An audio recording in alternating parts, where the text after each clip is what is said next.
Mesdames, Messieurs, merci de nous rejoindre dans votre magazine Questions d'actualité. La problématique des nouvelles unités, des non-payés, les fichiers de la paye des agents fonctionnaires de l'administration publique. Autant de questions qui se posent dans la cité, comment cela fonctionne et comment expliquer des gens qui sont mécanisés, par exemple aujourd'hui, et ne sont pas payés, les nouvelles unités qui ont fait 10 ans, 15 ans, sans pour autant être mécanisées. En tout cas, c'est une nébuleuse. Nous allons essayer de nous en sortir avec notre invité, un député national honoraire, honorable Manchimba. Bienvenue sur ce plateau. Merci mon frère. Comment vous sentez-vous de retrouver la RTNC après plusieurs années? Je me sens très à l'aise parce que moi-même, je viens de la presse. Avant d'être député national, j'étais journaliste. Vous avez travaillé dans quel organe comme ça? Bon, j'ai travaillé dans le Kasaï oriental. J'étais le directeur de la chaîne sur place. Et HRT? Non, j'étais à la RTOP et en même temps, j'étais correspondant. J'ai eu à correspondre sur Top Congo. Et aujourd'hui, vous avez changé de casquette? Bien sûr. Maintenant, de la presse à la politique. De la presse à la politique, il n'y a qu'un pas. Il y a beaucoup de journalistes, n'est-ce pas, qui ont œuvré et puis par la suite, qui sont convertis en politiciens. Puisque nous parlons de du fichier de la paye des agents et fonctionnaires de l'État, nous parlons également de nouvelles unités, ceux-là qui ont fait plus de 10 ans, 5 ans, 6 ans sans pour autant être mécanisés. Il y a des nouveaux, des mécanisés mais qui ne sont pas payés. Dites-nous comment cela se passe, comment on procède, parce que vous avez beaucoup d'expérience dans ce domaine. Comment l'on procède aujourd'hui pour arriver à mécaniser quelqu'un, à engager quelqu'un? Quels sont les préalables? Merci beaucoup. Je crois que le plus important, c'est que nous voulons le panel d'experts indépendants de l'administration publique dont je suis le président. C'est un groupe réduit d'une quinzaine de personnes qui travaillent, ça fait plus de 15 ans, sur la question de l'administration publique pour connaître comment fonctionne notre administration. Parce que l'administration, d'abord, c'est le cœur d'une nation. La fonction publique, c'est le ministère qui encadre tous les ouvriers de la République, tous ceux qui travaillent pour la République. Pour que la République marche, elle a besoin de ceux qui travaillent. Alors, tous les agents de carrière de service public de l'État et tous ceux qui émargent au budget annexe de l'État, tout cet ensemble-là constitue ce que nous pouvons appeler la masse ouvrière qui apporte le nécessaire pour que le pays marche. Malheureusement, le cas de notre pays, on a détruit l'administration publique. On va y arriver. Puisque vous parlez, on a détruit l'administration publique. Je reviens sur la question, parce que vous parlez de la masse ouvrière, n'est-ce pas, des agents de carrière, de l'administration publique. Comment l'on procède aujourd'hui à RDC au recrutement? Selon l'article 4 de la loi portant statut des agents de carrière de service public de l'État, à l'article 4, il est dit que le recrutement a pour objet de pourvoir à la vacance d'un emploi prévu dans le cadre organique d'un service public et budgétairement prévu. Il faut qu'on constate qu'il y a d'abord un vide, un besoin, une nécessité d'engager de nouvelles unités, d'engager des gens. D'abord, le besoin doit se faire sentir. Le besoin doit se faire sentir au niveau du service à la base. Pas au niveau du gouvernement central. Les différents services, vous avez autant de ministères. Dans votre service, s'il manquait un agent, c'est le service qui exprime le besoin de pouvoir engager cet agent-là. Adresse la demande au ministre de tutelle qui, à son tour, saisit le ministre de la fonction publique qui va devoir organiser au besoin un concours pour pourvoir à cette vacance. Est-ce que cette procédure aujourd'hui, est-ce qu'elle est respectée? Non, la procédure n'a jamais été respectée. Aujourd'hui, on assiste à des cas pléthoriques dans certains services de l'État, des agents qui ne savent même pas où se mettre, mais ils sont engagés, mécanisés. Oui, on va arriver à tout ça. Avant d'engager, on tiendrait compte du besoin exprimé par le service au niveau de la base. On tiendrait aussi du cadre organique. Le cadre organique, c'est quoi? C'est ce qui prévoit pour un service le nombre de personnel, le nombre de postes à pourvoir et les différentes fonctions. Malheureusement, il y a un réseau mafieux qui a détruit l'administration. Ah, vous avez des preuves quand vous parlez d'un réseau mais je mafieux? vous parle bien de réseau, je vais vous démontrer. Un réseau mafieux. Mais je suis le président du panel d'experts indépendants de l'administration publique. Je sais que notre gouvernement, même la volonté du ministre, même la volonté du gouvernement, c'est d'aider nos compatriotes de travailler pour que le pays aille de l'avant. Mais malheureusement, il y a un réseau qui détruit. Mais ça, c'est grave comme déclaration. Mais je le fais en tant que responsable. Allez-y. Parce que je suis responsable, je suis président d'un panel. Le gouvernement a la volonté, malheureusement, il y a tout un groupe de gens qui détournent chaque mois les salaires. Et pour détourner le salaire des agents, parce que c'est avec ces salaires qu'ils se construisent des immeubles, qu'ils font la folie avec l'argent. Si jamais, par exemple, la justice, en termes de réquisition d'informations, vous invitez pour témoigner et présenter les preuves, vous allez les faire? Mais je suis le président du panel, je vous ai dit que j'ai toutes les preuves. Je vous dis que le gouvernement, malheureusement, est floué par un réseau mafieux qui détourne chaque mois les salaires des agents. Je vais vous en donner des preuves. Allez-y. Oui. La loi dit d'abord que lorsque on octroie le numéro matricule, ça veut dire que c'est un salaire. Le ministre ne peut pas signer un arrêté engageant le personnel si au départ, il n'a pas disponibilisé de moyens, de l'argent pour payer ce personnel. Mais par contre, c'est le contraire que nous vivons sur le terrain, des gens qui sont mécanisés. Moi, je connais, j'ai des amis qui ont été engagés, mécanisés. Ils font 6 mois, 8 mois, voire 2 ans, 3 ans, sans pour autant toucher leur salaire. Non, ça ne peut pas se faire comme cela. Parce que d'abord, le recrutement, dès que vous avez réussi au concours, vous devez passer 3 mois. Ce qu'on appelle la période probatoire. La période probatoire. 3 mois pour les tout travaux et 6 mois pour ceux les cadres de collaboration, ceux qui écrivent. 1 mois après, le ministre doit prendre un arrêté pour vous confirmer en vous attribuant un numéro matricule. Et l'attribution du numéro matricule, c'est automatiquement... C'est synonyme qu'il y ait un salaire pour vous. Parce que la loi dit l'emploi est une activité administrative permanente, prévue dans le cadre organique d'un service public et budgétairement prévu.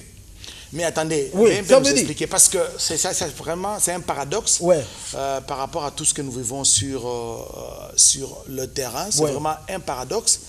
Quelqu'un qui est mécanisé aujourd'hui, ça veut dire qu'il a son numéro matricule, il est engagé par l'État. Mais il doit attendre 8 mois pour entrer dans ses droits. Il doit faire beaucoup de courses, aller à la direction des payes, aller dire paye, il faut aller dans tel ou tel autre service. Non, tu n'es pas sur les listings. Non, où va cet argent? Où va l'argent? Même 15 ans, 20 ans, les gens souffrent comme ça. Maintenant, cet argent va où? Non, parce que vous avez dit, avant parlé... d'engager, il faut se rassurer qu'il y a une ligne budgétaire qui est prévue pour la paye de ces agents-là. Oui, je vous ai parlé du réseau mafieux. Et ce réseau mafieux, c'est celui qui est en train de flouer l'État, qui est en train de détruire la nation. Parce que vous savez que la fonction publique s'occupe de l'encadrement des agents. Et lorsque vous encadrez bien les agents, ils vont donner le meilleur d'eux-mêmes, ils vont devoir développer la nation. Aujourd'hui, avant l'IAO, Bongongo a lancé 5000 jeunes. Michel Bongongo, qui était l'ancien patron de la fonction publique. Oui, et ces jeunes gens sont en train maintenant de courir. Leur 6e année ne sont pas payés. Ils ne sont pas payés. Pourquoi? Ne sont pas payés. Pourquoi, selon vous? J'en arrive. Mais vous savez, quand vous engagez quelqu'un, le premier mois, il est zélé pour travailler. Le 2e mois, il est zélé.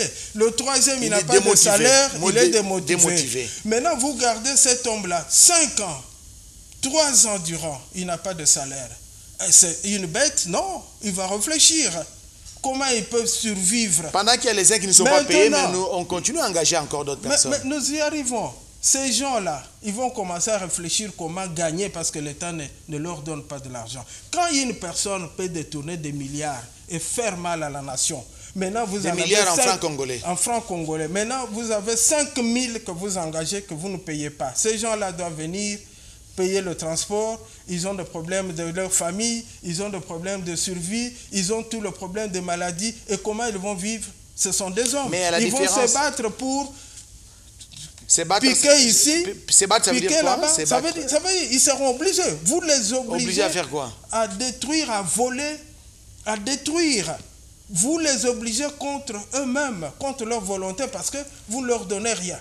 Et ces gens-là, ils vont s'ajouter à des milliers de gens qui sont matriculés, qui ne sont jamais payés, mais que l'État emploie. Hein? L'État emploie sans payer, c'est grave. L'État emploie tous ces gens, ne sont pas payés, mais tous ces gens qui ne sont pas payés, qu'est-ce qu'ils peuvent apporter de mieux pour que la nation marche? Non, chaque jour de leur vie, mais ils vont à la différence avec Jean-Pierre Liaou, lui, en tant que vice-premier ministre, ministre de la fonction publique, quand il signe l'arrêté pour embaucher, n'est-ce pas, pour mécaniser les agents de carrière de l'administration publique, automatiquement après, donc le même mois, ils touchent leur salaire. Mais si le ministre fait cela, il est dans le norme. Si, en mécanisant, il donne le salaire aux travailleurs, aux agents, le ministre est dans les normes. C'est cela que nous voulons que ça soit respecté. Mais si tel n'est pas le cas, en tout cas, il est hors norme. Vous avez fait 15 ans, vous avez dit vous-même, quand on préparait cette émission en off, vous m'avez confié en disant que vous avez fait 15 ans d'enquête dans les secteurs de l'administration publique. Qu'est-ce que vous avez découvert?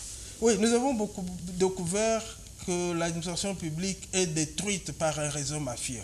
Ce réseau mafieux détourne chaque mois l'argent des agents de l'État. Si ce n'est pas un secret, il est constitué de qui ces réseaux? Parce que nous sommes à la télévision, nous voulons avoir des cœurs nets et un éclairage là-dessus. C'est tout Ce sont des enquêtes que vous avez menées. Et qui existe à quel niveau? À la fonction publique, au niveau de finances, du budget? Le réseau opère. Le réseau opère, c'est toute une chaîne qui opère au niveau du ministère du budget, ministère des finances, ministère de la fonction publique, au niveau des banques. Ah bon? Oui, c'est tout un réseau. Mais vous imaginez, vous êtes nombreux, vous travaillez, vous n'êtes même pas payés. Mais chaque jour, il y a ce qu'on appelle les agents fictifs. Ça veut dire des noms qui sont sur papier. Rien que, mais ces noms-là, chaque mois, leur argent quitte la banque. Mais aujourd'hui, avec la bancarisation, il y a moyen de dénicher tous ces fictifs, ces mafieux. Mais de tout le temps, il y a cette bancarisation, ça existe aujourd'hui, il y a beaucoup d'années, mais le phénomène fictif continue. Mais à côté du phénomène fictif, vous avez ce qu'on appelle les faux agents. Ça veut dire membres des familles, de tous les ministres qui entrent, de tous les membres des réseaux. Ça veut dire quoi? Ces gens, ils ont une carte de service, mais ils ne se sont jamais présentés. En fait, n'ont pas un poste d'attache comme vous êtes là.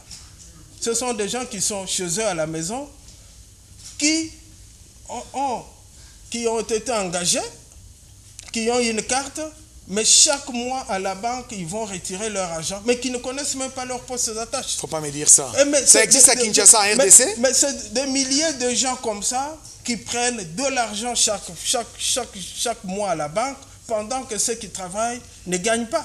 Dites-moi, honorable, il n'y a pas de contrôle physique dans les entreprises, le contrôle physique, le contrôle des routines, pour vérifier si tel ou tel existe? Le réseau a détruit longtemps l'administration. Aujourd'hui, vous ne savez même pas combien de cas de retraités vous avez. Les décès, l'argent des décédés, l'argent des retraités, cet argent, ça va où? En plus de ça, quand vous avez des mécanisés, les gens qui ont le numéro matricule, ça dit automatiquement leur argent est là. Mais on ne leur donne pas cet argent. On le bouffe. Pendant combien de temps? Mais autant de temps. Il y a des gens qui font 15, 20 ans comme ça. Mais il y en a qui tirent profit. Mais je vais vous faire une blague. Le chef de l'État entre, il dit je vais frapper. À peine quelques mois. On a entendu la commission. Quelques mois après son investiture. Oui, on a entendu la commission de paye, de suivi de paye, contrôle et suivi de paye crier. Nous avons récupéré des milliards de reliquats de salaire. Qu'est-ce qu'on appelle les reliquats? C'est le surplus. Mais votre enveloppe est insuffisante. Ne vous permet même pas de payer tous les agents parce qu'ils sont nombreux qui ne sont pas payés. Mais d'où vous trouvez le surplus? Et un seul mois. Mais aujourd'hui, on n'en parle plus. Hein? On n'en parle plus. Ce surplus est allé où? Non, ça a été réversé dans les comptes du Trésor public. Mais il n'y a qu'un seul mois. Ce réseau, c'est un réseau qui est bien organisé, qui est là, qui a infiltré toutes les institutions du pays.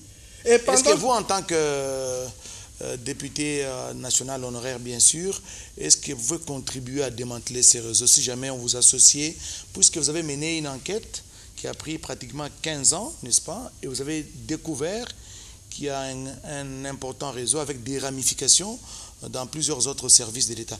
Est-ce que vous pouvez apporter votre contribution pour que l'État puisse mettre la main, démanteler ces réseaux? Oui, d'abord, la première des choses, c'est que nous proposons au gouvernement de notre République, au chef de l'État, c'est un nouveau fichier de paye. Parce que perdre le temps à nettoyer un fichier monstre. Monstre? Oui, mais vous appliquez une thérapie sur un cadavre de plusieurs siècles. Et les cadavres de plusieurs siècles, c'est le mais fichier de paye. Mais c'est le fichier que nous avons, le fichier aujourd'hui. Il est déjà cadavéré. Mais c'est un fichier qui est à l'origine de beaucoup de problèmes, des malaises sociaux. Tout ce que vous avez comme chaque jour, des manifestations, des revendications de salaire, des marches, de contestations, c'est à cause de ce fichier. Et c'est ce fichier qui enrichit des milliers de gens. Vous savez que vous ne savez même pas, l'État ne connaît même pas quel est le nombre de gens qu'il paye. Il ne faut pas dire ça mais parce je vous dis, c'est clair. Tout voilà est numérisé. Non, l'État ne connaît pas. Il ne faut pas me dire parce ça. Parce que vous avez les agents fictifs.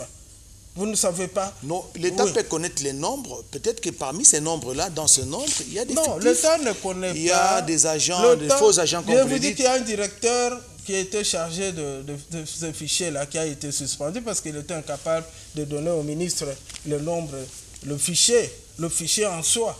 Et le nombre d'agents que la République... Alors l'État paie en fonction de quoi? S'il ne sait pas maîtriser, on n'a pas la maîtrise des effectifs. Mais c'est justement ça qu'il faut corriger. C'est la plus grande maladie qu'il faut corriger. Nous, en proposant, parce que nous, l'expérience et les études que nous avons menées, nous sommes capables de proposer une stratégie au gouvernement pour se doter d'un fichier pendant 2 mois. Un fichier fiable qui ne va pas permettre aux fictifs d'entrée, qui ne va pas permettre aux faux agents d'entrer, et qui ne va pas... L'honorable Machine, si je comprends bien, c'est comme si vous cherchez aussi le travail, vous cherchez de l'emploi. Je vous comprends, vous rigolez. Non, je ne rigole pas, moi, j'ai ça là où vous voulez en venir. Je vous comprends. Parce que vous voulez proposer, dans 2 mois, un fichier de paie qui ne soit pas corrompu. Mais je vous comprends. Quel miracle vous allez faire là où les autres ont échoué pendant 15 ans, pendant 20 ans? Mais c'est cela le problème. Moi, je vous le dis en tant qu'expert.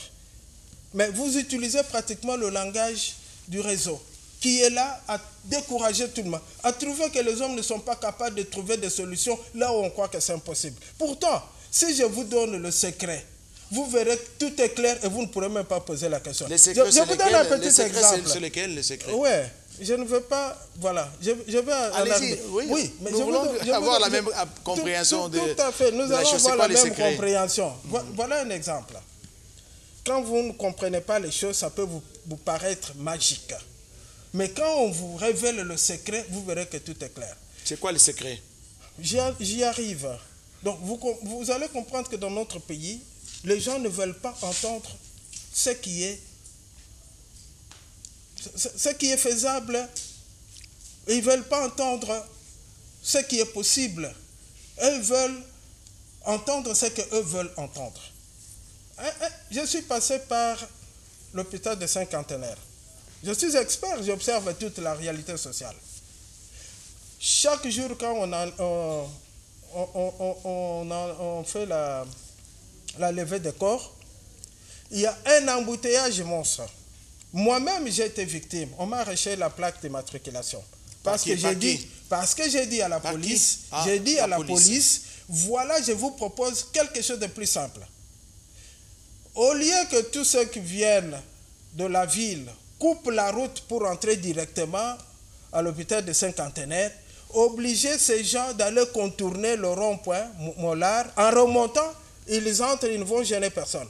Et ceux qui sortent de l'hôpital de cinquantenaire, qu'ils aillent, au lieu de couper la route pour aller vers Mollard, qu'ils aillent contourner le rond-point PNMLS en descendant, ils ne vont gêner personne, il n'y aura pas d'embouteillage. Je suis allé moi-même jusqu'à la police réclamer ma plaque d'immatriculation. Vous avez été restitué? Oui. Et on m'a même indiqué le service qui s'occupe de la circulation routière. Je leur ai laissé même un croquis. Mais allez-y. Vous allez, ça n'a pas été suivi. Mais je vous dis, c'est ça notre pays. Allez-y au niveau de station Ma Campagne. Tout un peuple. Vous avez des routes qui viennent de partout, qui convergent sur cet espace-là, où il y a une ligne. Ça devient comme un entonnoir. Un entonnoir, une ligne pour ceux qui descendent, une ligne pour ceux qui... Et des embouteillages de quotidien, personne ne réfléchit. Et pourtant, si vous prenez, vous aliénez 3 mètres du côté de la station ML, vous prenez 6 mètres du côté de Engel. Je vois. Ouais. Au niveau de Ma Campagne. Oui. Vous prenez quelques mètres, jusque même un peu vers le cimetière des prêtres là-bas. La chaussée. Vous élargissez la chaussée de manière que même 3 véhicules puissent passer en montant, 3 véhicules en descendant, mais vous aurez au moins résolu le problème. Non, mais revenons sur le fichier de paie. Revenons sur le fichier de paie. Juste pour vous dire, nous avons 3 mois seulement. Parce que je vous donne un exemple. 3 mois pour offrir à l'État congolais. 2 mois pour offrir à l'État congolais un fichier de paie fiable. Qui ne sera pas corrompu. Pas corrompu. Pourquoi? Je vous donne un exemple. Si dans votre service, nous affichons la liste des agents ici, et c'est cette même liste-là qui est le listing de paye. Vous pensez que quelqu'un, un fictif viendra? Vous pensez qu'un faux agent qui n'est pas d'ici viendra entrer ici? Il faut commencer par le contrôle physique d'abord. Mais non, ce que vous appelez, tout ce qu'ils font là, c'est de manœuvre. Il n'y a même pas question de ça parce que ce contrôle peut être fait par tout le monde ici, en une journée. Et nous avons la situation en une journée, toute la situation claire. Parce que vous n'aurez jamais accepté que quelqu'un qui n'est pas de ce service puisse se pointer ici. Est-ce que vous pensez que il y aura des solutions escomptées? Parce que vous-même, vous avez donné un exemple ici. Vous avez proposé quelque chose à la police de circulation routière par rapport à la réglementation qu'il faut utiliser. Mais ça n'a pas été suivi de fait. Je vous dis, je suis à la 10e lettre de demande d'audience chez le Premier ministre. Vous n'avez jamais été reçu? Jamais reçu, parce que je sais que le Premier ministre... Vous passez par quel service si ce n'est pas un secret? Parce que je connais bien le Premier ministre, c'est un homme rigoureux, méticuleux. Je sais que le Premier ministre, s'il tombe sur notre demande, il nous reçoit. Mais le réseau est bien organisé. Le réseau a infiltré toutes les institutions au point que ce genre de lettres, ça ne peut pas parvenir ni au président de la République. Il ne faut pas me dire ça, il ne faut pas me dire ça. Mais je vous le dis, le réseau est très bien organisé. Tel que vous êtes là, l'État congolais ne peut pas vous payer ce que le réseau peut vous payer aujourd'hui. Le réseau peut vous donner le salaire de 5 000 agents. Vous êtes l'homme le plus heureux. Mais vous sacrifiez la communauté. Mais justement, c'est cela. Et nous avons refusé de le faire. Donc vous avez rédigé plus de 10 lettres que vous avez envoyées. Des demandes d'audience. Je sais que au Premier ministre. Je sais qu'il n'est jamais tombé aucune de ces lettres. Et vous avez les accusés de réception. Toujours les accusés de réception. Je sais qu'aucune de ces lettres n'est jamais tombée sur sa table parce que le réseau a infiltré toutes les institutions. Là, je ne suis pas vraiment d'accord à 100% avec vous, parce que moi, je connais des gens qui sont des États-Unis. Il a rédigé une lettre, il est passé par le service du protocole, il a été rappelé. Mais oui, on vous rappelle. Mais pourquoi seulement vous? Mais ici, le réseau, nous voulons ravir. Nous voulons ravir le chop-chop du réseau. Et nous n'allons pas le faire avec violence, non. Nous, c'est de manière la plus douce. Avec ce fichier que nous proposons. C'est de la manière la plus douce. Parce que, imaginez-vous. Donc, vous allez... Je vous donne un exemple. Quelqu'un qui n'est pas de ce service, s'il dit, mon nom n'est pas sur la liste, on lui dit, écoutez, très bien, nous allons vérifier si vraiment vous travaillez dans la salle studio. Studio B de l'RTNC, comme c'est le cas ici. Et la personne entre ici. Monsieur, est-ce que vous connaissez ce monsieur? Non, on ne le connaît pas. Allez, la police le prend, il est là-bas. Vous croyez qu'un autre aventurier viendra? Donc quelqu'un qui travaille dans une direction ne connaît même pas son directeur. Mais je vous dis. Même pas le chef de service. Même pas le chef, mais il a l'argent pendant que chaque fin du mois, il a son argent. Il a l'argent parce qu'il est membre du parti politique, il est membre de la famille, parce que tout le monde qui entre pense à sa base, avec les amis, avec les connaissances. Mais je peux même vous dire, une grande institution de la République, ces gens-là reçoivent ce qu'on appelle la rente. Mais sur cette rente-là, on a introduit beaucoup de noms de gens. Et quand les députés se sont mis debout, ils disent, mais écoutez, qu'est-ce qui se passe? Et on a rectifié. Les rentiers ont vu leur rente doubler. Donc, ça sont des choses qui se passent partout. Partout en RDC. En RDC, dans toutes les institutions. Et quand moi je parle, je me serais amené ici avec des collègues avec lesquels je travaille. Non, merci, honorable Machimba. Nous ne pouvons pas parce que c'est un dossier problématique. Je dis, mais écoutez. Vous êtes problématique. Oui, pour eux, ok, honorable Machimba, nous sommes en train de terminer cette émission. Donc, si je vous comprends bien, vous avez une contribution à apporter dans la révision du fichier de la paye, n'est-ce pas? On ne revise pas. On n'a pas révisé. Faire tabula rasa de ces fichiers. Mais quelque chose, un cadavre en putréfaction. Vous allez réviser quoi? Il n'y a rien à réviser. Mais il y a des réformes qui ont été amorcées. Non, mais toutes ces réformes-là, de toutes les réformes qui sont en toutes ces réformes sont les stratégies du réseau mafia. À chaque entrée du ministre, ils ont toujours proposé ces réformes. Ils ont toujours proposé des bancs syndicaux. Ils ont toujours proposé toutes ces choses et il y a des décennies. Qu'est-ce que ça a apporté à notre pays? Qu'est-ce que ça a apporté comme solution? Les travailleurs sont en train de souffrir. Vous commencez le travail, vous faites 5 ans, vous n'êtes pas payé. Et plus grave, j'étais au tribunal. Et vous, c'est dans 2 mois seulement, on balaye ces fichiers et vous en proposez un autre qui soit plus crédible. Fiable, ça veut dire où vous ne verrez pas un fictif, même pas un faux agent. Merci beaucoup. Je rappelle que j'ai recevé pour vous les députés honoraires, l'honorable Machimba. Merci d'avoir répondu à notre invitation. Espérons que quand on vous mettra aussi aux affaires, vous n'allez pas changer de discours, parce que la plupart du temps, quand vous n'êtes pas aux affaires, c'est des discours mielleux, mais une fois aux affaires, vous commencez à chercher des subterfuges, comment échapper, vous savez, la réalité est tout autre, vous voyez. Espérons que votre voix sera entendue et que le Premier ministre va vous recevoir. Quand la chose est claire, elle est claire. Vous n'avez même pas à tergiverser, vous n'avez même pas à spéculer là-dessus. Même le projet du président de la République, nous devons l'accompagner. Le 145, tout ça... Le développement à la base des 145 territoires. Tout ça, si on ne corrige pas d'abord le grand problème que nous avons. Le problème à la base de la démotivation des agents. Le problème à la base de tout le problème. On n'a pas parlé de la question, par exemple, tous les jours de manifestations, revendications des médecins, des infirmiers, des machins patati.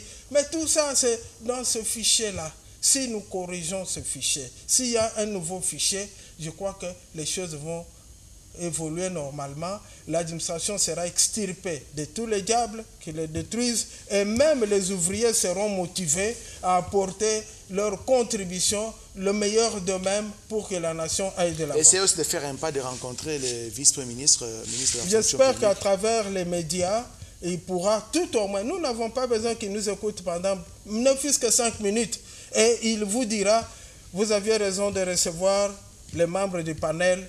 Le schéma qu'ils m'ont présenté est si simple, est clair, qui va faire en sorte que tous les agents fictifs, tous les faux agents et les réseaux, ils vont fuir. D'eux-mêmes.